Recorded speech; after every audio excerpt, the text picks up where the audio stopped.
মোবাইলের আধুনিকতার ছোঁয়ায় হারিয়ে যাচ্ছে গ্রামের ঐতিহ্যবাহী যাত্রাপালা। যখন মানুষের হাতে ছিল না মোবাইল, তখন আনন্দ উপভোগ করত বিভিন্ন ধরনের সামাজিক যাত্রাপালার মাধ্যমে। বর্তমান গ্রামে সেইভাবে দেখা যাচ্ছে না যাত্রাপালা। এখনো গ্রামের কিছু যুবক ও বৃদ্ধারা এই যাত্রাপালার অভিনয় ধরে রেখেছে। এই যাত্রাপালার অভিনয় ধরে রাখলেও পায় না কোনো শিল্পী ভাতা।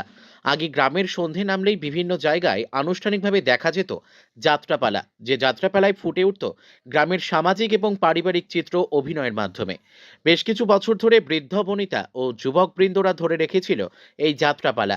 ক্লাবের বিভিন্ন অনুষ্ঠানে এই যাত্রাপালাকে সম্প্রচারিত করত ক্লাবের যুবক বৃন্দরা। এখন বর্তমানে মোবাইলের আধুনিকতার ছোঁয়ায় হারিয়ে যাচ্ছে গ্রামের ওই ঐতিহ্যবাহী যাত্রাপালা। দিন দিন অবলুপ্তির দিকে যাত্রাপালা গ্রামাঞ্চল থেকে। হ্যাঁ, মানে যাত্রা অনুষ্ঠান গ্রাম অঞ্চলে একরকম হারিয়েই গেছে। হ্যাঁ, কিন্তু আমাদের একটা বয়োজ্যেষ্ঠ মাস্টার মশাই আছে, উনি শিক্ষা দিয়ে আমাদেরকে এখনো ধরে রেখেছে। হ্যাঁ, মোবাইলে নানান রকম এতে এসব জিনিসগুলো হারিয়ে গেছে গ্রাম অঞ্চল থেকে, সেটাকে আমরা এখনো ধরে রেখেছি। সব কিছুই আমাদের ওই মাস্টার মশাইয়ের কৃতিত্বতে। হ্যাঁ, না না, আগেকার মতো এখন সেরকম ডাক পাই না।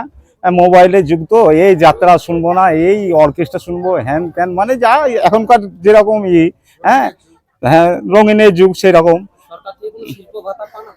না, এখনো পর্যন্ত শিল্প ভাতা আমাদের হয়নি। আমার নাম লালটু শেখ, বাড়ি নবগ্রাম সিঙ্গার।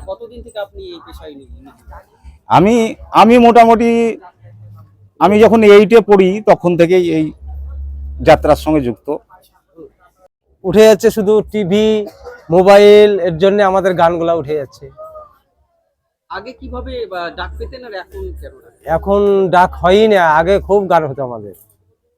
আমি মোটামুটি 21 বছর ধরে এই যাত্রা করছি, বিবেক করে অভিনয় করছি। আচ্ছা, বলছি কোনো সরকারি কোনো শিল্পী ভাতা বা এরকম না, আমাদেরকে সরকারি কোনো শিল্পী ভাতা দেয়নি। আচ্ছা, আপনারা এখনো ধরে রেখেছেন? হ্যাঁ, এখনো ধরে রেখেছি। আচ্ছা, আপনার নাম?